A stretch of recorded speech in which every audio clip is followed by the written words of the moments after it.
नमस्कार. आज आपण पाहणार आहोत एकक स्थानी 5 अंक असेल तर त्या संख्येचा वर्ग कसा काढायचा. ती काढण्याची एक सोपी पद्धत मी आज तुम्हाला दाखवणार आहे. आता आपण एक उदाहरण घेऊया.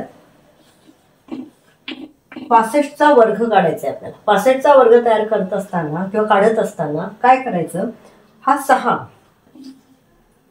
च्या पुढची संख्या, 6 च्या पुढची कोणती संख्या ते म्हणजे लागोपाठची 6 गुणिले 7 करायचं. 6 च्या पुढची संख्या 7 म्हणून 6 गुणिले 7, 6 सत्ते 42. हे 42 इथे घ्यायचं आणि 5 चा वर्ग आपल्याला माहितीच आहे. 5 5 25, तो इथे पुढे द्यायचा म्हणजे 4225 हा झाला 65 चा वर्ग. आता आणखीन एक आपण उदाहरण बघूया. 85 चा वर्ग.